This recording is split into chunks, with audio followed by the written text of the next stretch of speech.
The name Jim Phelps and Ethan Hunt are names that you might recognize. They might ring a bell in the back of your head. Now, if they don't worry, you're not forgetting about some important historical event or some character of great importance. In fact, both of those characters are fictional, completely fictional. To different generations, they are the face of Mission Impossible. Jim Phelps was the protagonist for most of the series, the television series that some people in this room didn't even know existed. But it did. It ran several decades ago, and he's up there on your left. He was the protagonist for most of that series. And then on the right is Ethan Hunt, who my generation is definitely familiar with. Played the protagonist, is the protagonist of the movies that have been coming out, believe it or not, for the past 20 years now, I think. So they're part of this franchise, Mission Impossible. And if you've ever watched any Mission Impossible material, you know the iconic line that's in the show and the movie. Your mission, should you choose to accept it. The implication of that line is that the mission they're being offered is so difficult, so dangerous, so impossible, that they have the opportunity to say no. They have the option to decline. Now, of course, there wouldn't be much entertainment value if they did decline. You know, your mission, should you choose to accept it? No, thank you. So they always accept it. And then they go on these impossible missions, daring missions, and they always come out on the other side all right. Well, we know when we watch those, the reason they come out on the other side all right is because it's just a script. It's a movie. It's a show. It's for entertainment. And we get that it's fiction, right? These impossible missions. Well, in Matthew chapter 10, Jesus gives his disciples a mission. He gives them a very important mission, a very real, very present, important, and dangerous mission. In Matthew chapter 10 and verse 7, he says, "Proclaim as you go, saying, the kingdom of heaven is at hand."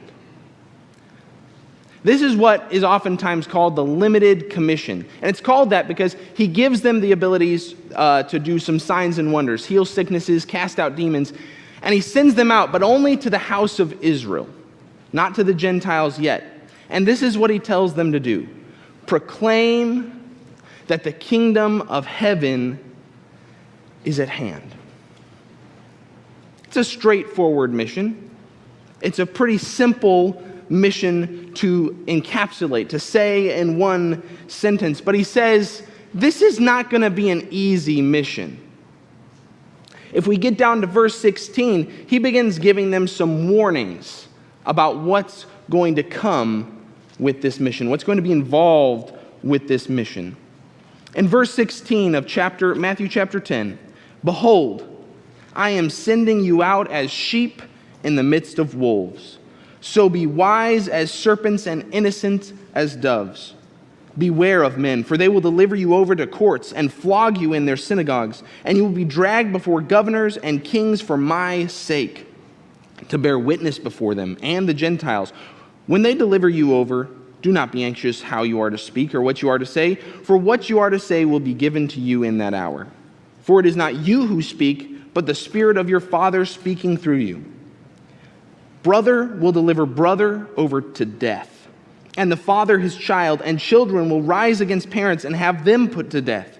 And you will be hated by all for my name's sake.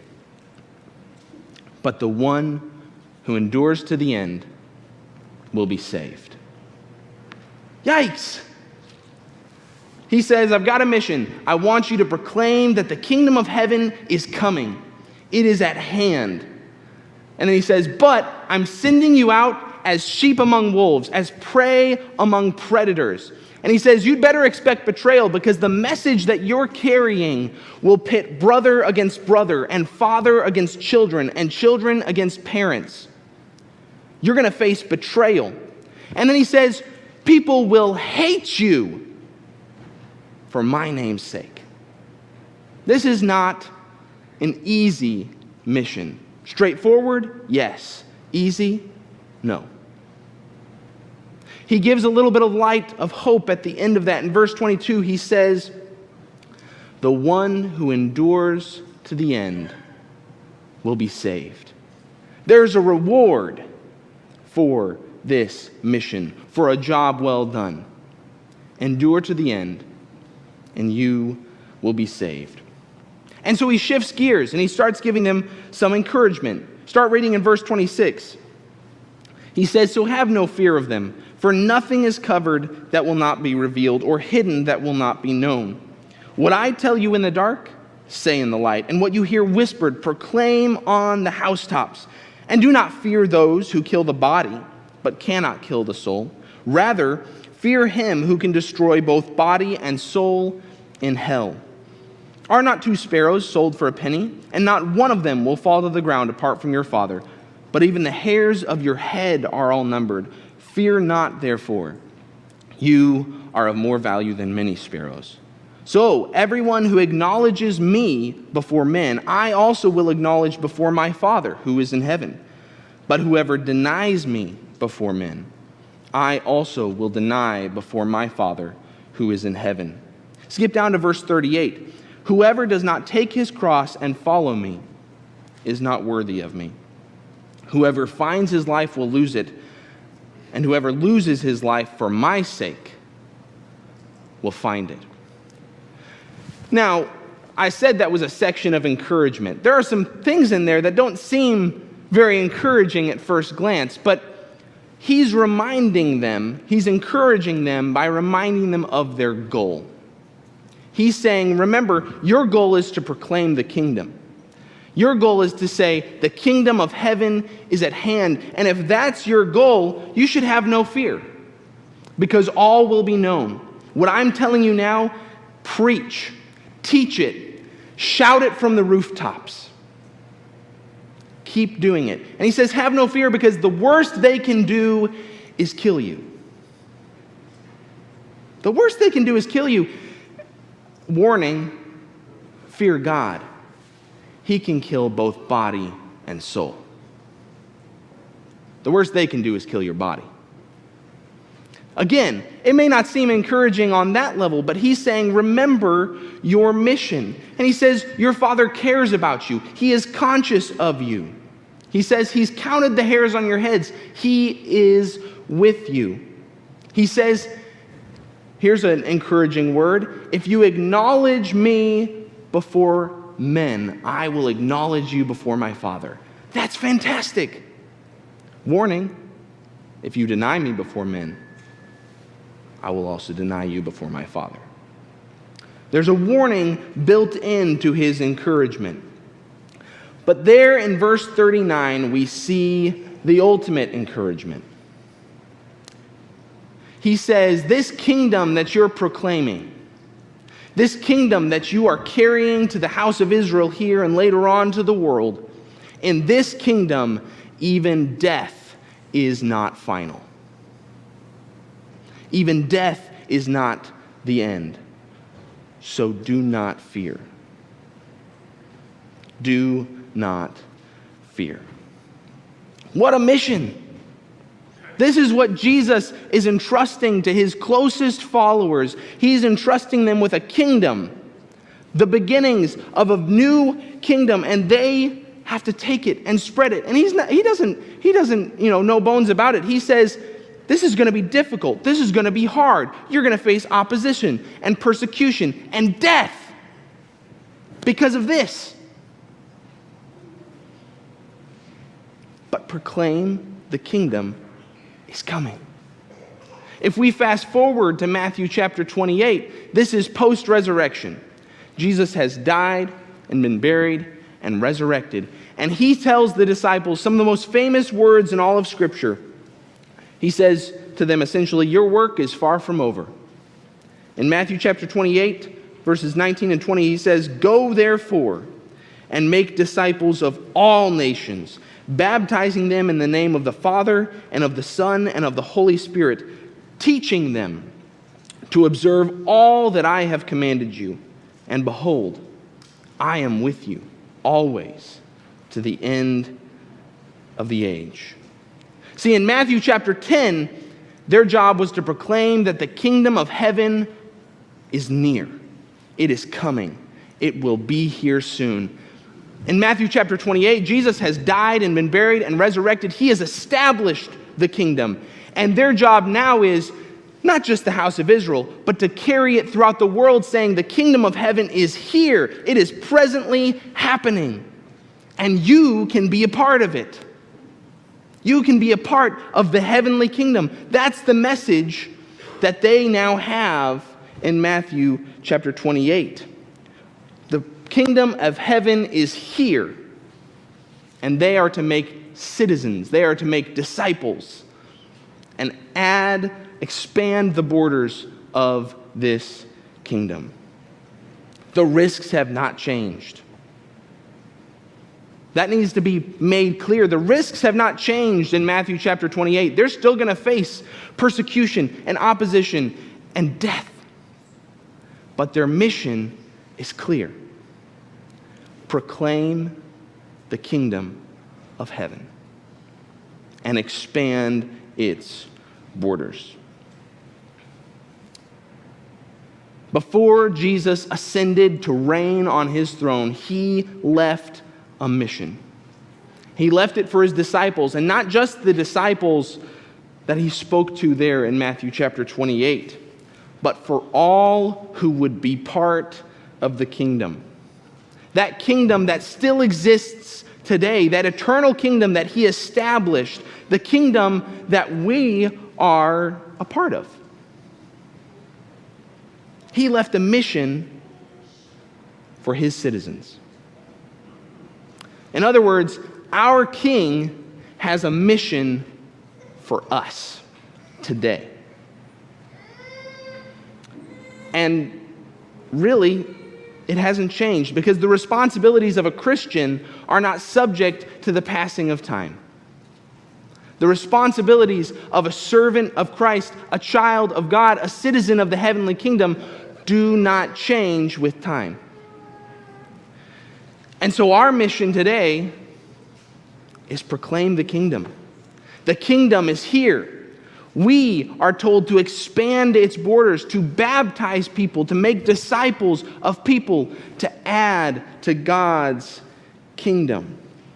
It began in Acts 2 when Peter preached on the day of Pentecost, and it has not stopped. For 2,000 years, it has been going on and on and on.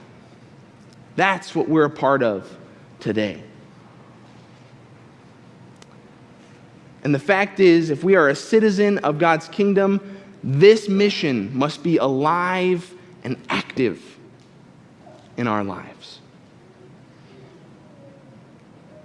This is our work. This is our task. This is our mission. And the question we have to ask ourselves, are we staying on mission? And it's not going to be easy. If the mission has stayed the same, the risks have stayed the same. Jesus didn't give us a cushy job when he gave us this mission. There is still the risk of persecution and tribulation and trial and death. You look at first century Christians, Acts chapter 7, Stephen is stoned to death for preaching Jesus. In Acts chapter 14, Paul is stoned and left for dead for preaching Jesus. And soon after recovering from that, he returns to the area and he tells the Christians in the area, through many tribulations, we must enter the kingdom of God. The risks are the same. They are inherent with the mission. And so our mission means we must expect trial and persecution.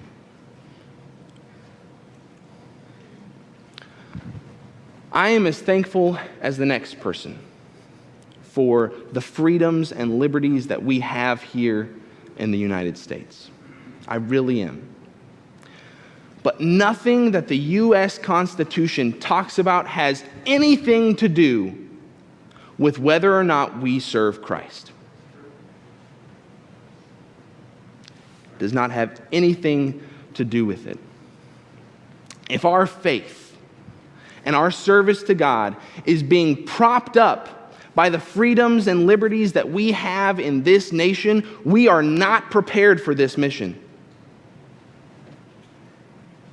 Can I say that again? If our faith in God and service to Him is being propped up by the freedoms and liberties that we enjoy, we are not prepared for this mission. We need to expect persecution and trial. It has never been a matter of if in the life of a Christian. It has always been a matter of when. When trial and persecution comes, not if. We need to expect it. But the fact is, our mission remains the same, and the stakes remain the same. So when Jesus told His disciples that they needed to acknowledge God before men, that carries over. It speaks to us today. We need to be able to acknowledge God without fear. We need to be able to acknowledge God before men without shame. Now, there's a warning built into that, is there not? If we deny Him before men, He will also deny us.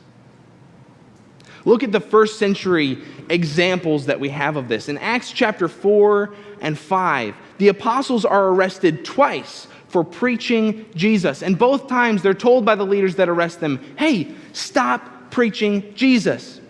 And in chapter 4, in verse 19, they say, we cannot but speak of what we have seen and heard. So they go back out and they start preaching again. And they're arrested again in chapter 5, and the leaders say, hey, we just arrested you for this. We just told you not to do this. Why are you doing it again? And they say in chapter 5, verse 29, we must obey God rather than men. Here's the challenge for us. The leaders in Acts chapter 4 and 5 that arrested the apostles, they didn't tell them, hey, you need to stop believing in Jesus. They didn't say that outright. They didn't say, hey, you need to stop living the way you do. They didn't say that. Their concern was, hey, stop talking about Jesus. Stop preaching Him. Stop teaching Him.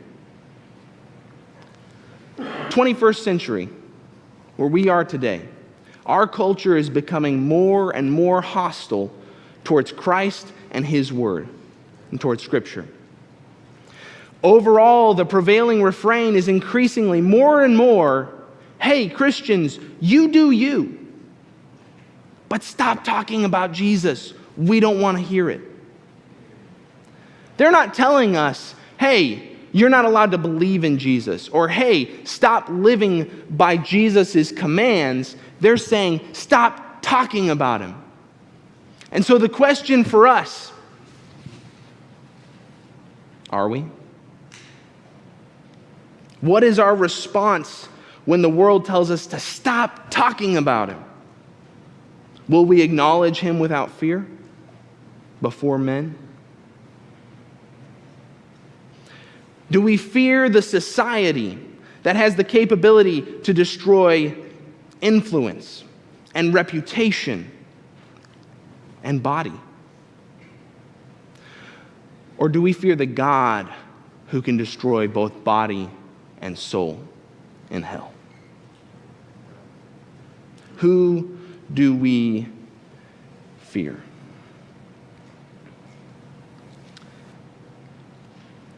Persecution, trial, betrayal, loss, hatred. That's what Jesus tells His disciples to expect. You will be hated for my name's sake. but the one who endures to the end will be saved. And that promise still stands today. We are running a marathon. Our life is a marathon of serving God's kingdom. And if we're doing it right, it will test us. It will push us to our limits. It will test to see if our allegiance is to God or to our circumstances. It will test to see if we fear the judgment of men or the judgment of the Creator.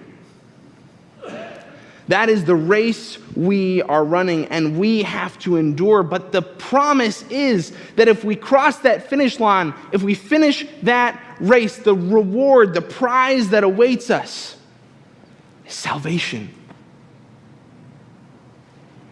James chapter 1 and verse 12 says, "Blessed is the man who remains steadfast under trial, for when he has stood the test, he will receive the crown of life, which God has promised to those who love him." This is our mission. This is what God has called us to, each of us, all of us. And we need to be so mission-oriented. We need to be so focused on the task at hand that no persecution, no trial can stop us or distract us. But there's the thing right there.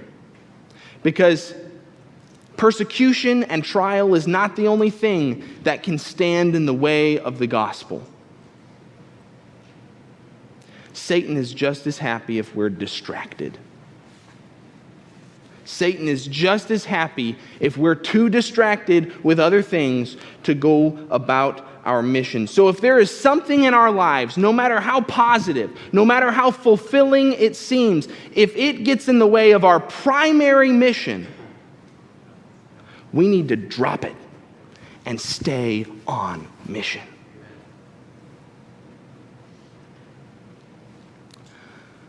There is no cause, put it this way, all other causes, all other banners, all other purposes, all other works must bow to the mission that God has given us. All must bow. All other standards of progress, of success, of right and wrong must bow to the standard of fulfilling the work that Christ has given us. All else bows to the mission of the kingdom of heaven.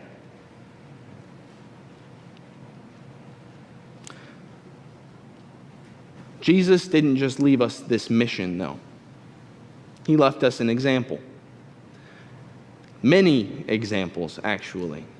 We could look throughout his ministry and his life and see examples of Jesus doing this. But I want to just back up one chapter. We were in Matthew chapter 10. Let's take a look at Matthew chapter 9. I'm not going to read through the entire chapter, but I want you to look through it with me here as we go along. Matthew chapter 9. In the first several verses, we see Jesus teaching. In fact, in the first several verses, we see him healing and forgiving sins. And the response that he gets is, he's a blasphemer. And then we go to the next several verses, and Jesus is associating with and teaching outcasts, social outcasts, the tax collectors that nobody liked. He was teaching them, and he was criticized for it and questioned for it. And his response? He kept teaching. In fact, for the next 8 verses or so, we just see Jesus teaching and teaching and teaching. He came to do what he came to do. And it didn't matter if he was called a blasphemer or criticized or questioned for it. He came to do that. And then we get to verse 18, and through most of the rest of the chapter, we see him heal 4 different people, one of whom he cast a demon out. And the response? He casts out demons in the name of the prince of demons. In other words, he only is able to do that by the power of the devil. And Jesus kept doing what he came to do. It didn't matter what he was accused of or what people called him. He came to teach and to heal. In fact, we see a summary at the end of chapter 9 and verse 35. After all of this pattern that we see in chapter 9 of him doing what he came to do and being criticized for it, we see in verse 35, Jesus went throughout all the cities and villages, teaching in their synagogues and proclaiming the gospel of the kingdom and healing every disease and affliction. When he saw the crowds, he had compassion on them because they were harassed and helpless like sheep without a shepherd. So we see this pattern throughout chapter 9, and this summarizes it right at the end. What did Jesus do? He taught. He proclaimed the kingdom, the gospel of the kingdom. He healed. And he showed compassion on those around him. Despite the accusations and the opposition, Jesus did not allow his detractors to get him off track or distract him. Jesus stayed on mission. He set the example for us in staying on mission. In verse 37, he's looking at this crowd that he has compassion on because they're like sheep without a shepherd. And in verse 37, he says to his disciples, "The harvest is plentiful, but the laborers are few. Therefore, pray earnestly to the Lord of the harvest to send out laborers into his harvest." He says, there's work to be done. And I need laborers to do it. His laborers were his disciples, not just his disciples that he's talking there in Matthew chapter 9, but his disciples throughout time. He says, my followers need to get out there and get to work because there is a lot to do. He set the example in Matthew chapter 9 and in many other places. And so it shouldn't be surprising in Matthew chapter 10, when he's in the middle of what we call the limited commission, he says these words. In Matthew chapter 10 and verse 24, he says, "A disciple is not above his teacher, nor a servant above his master. It is enough for the disciple to be like his teacher, and the servant like his master." He says, I've set the pattern. I have given you the mission. And he issues a challenge and a warning here. The challenge is, a disciple is not above his teacher. In other words, you need to do the same thing I'm doing. Nor a servant above his master. He says, if they have called the master of the house Beelzebul, how much more will they malign those of his household? Again, he's warning them. He says, a challenge. You need to be like me. A warning. They're going to hate you for it. But a disciple is not above his teacher. I got my hands dirty, he says, so must you. But it's more than just a challenge, and it's more than just a warning.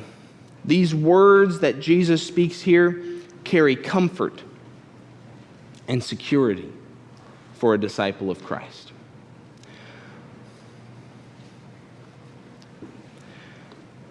We are constantly surrounded by causes and by people that are vying for our attention and our allegiance. And they will do that in the name of Christ and Christianity. There is a constant noise and a hubbub, an avalanche of issues and causes, all trying to get our attention, all saying, which one will you choose? Which side will you be on? They're drawing lines not in sand but in concrete. They are building walls of division between this issue and that issue, and they're saying, choose one and choose one now. And in the noise of 21st century America, where everyone has a cause and everyone has a purpose and they all want you to do it, there's a quiet confirmation that Jesus says it is enough for a disciple, to be like his teacher. It is enough. Jesus came to accomplish the salvation of people's souls. And he calls his disciples to that mission. He calls us to that mission. And if we are carrying that banner and we are doing that mission, it is enough. Jesus taught the kingdom, proclaimed that heavenly nation to whoever would listen. It is enough. His apostles spurred on a movement by proclaiming a crucified Christ. It is enough. The first century Christians turned the world upside down by living and dying the gospel of Christ and sharing Christ with their families and their neighbors and their friends and their enemies. It is enough. It is enough that we today in the 21st century do the same. The mission that calls us to proclaim the kingdom, to acknowledge God without fear, to endure to the end despite any persecution and all trials, that mission is enough. And we need not let any other mission or cause distract us from it. That's what Christ has called us to, if we are his disciples. In that fictional world of Mission Impossible, Jim Phelps and Ethan Hunt, they're always given the opportunity to decline the mission, right? It could be, it's too dangerous, it's too difficult, it's too impossible. We realize that. We're asking you anyway. Your mission, should you choose to accept it? There is no such option in the kingdom of heaven. To accept Christ is to accept this mission and to commit to this mission. No follower of Christ, today or any day, is exempt. So if we're his disciples, the challenge for us is to look in the mirror and assess. Jesus stayed on mission. Are we on mission? Are we committed to the task that he has set out for us? Now, there are some here today, and perhaps even some watching, who aren't in the kingdom. They aren't a disciple of Christ. They have not accepted Christ, and so they haven't accepted the mission either. I want to speak to you for just a moment. The pages of history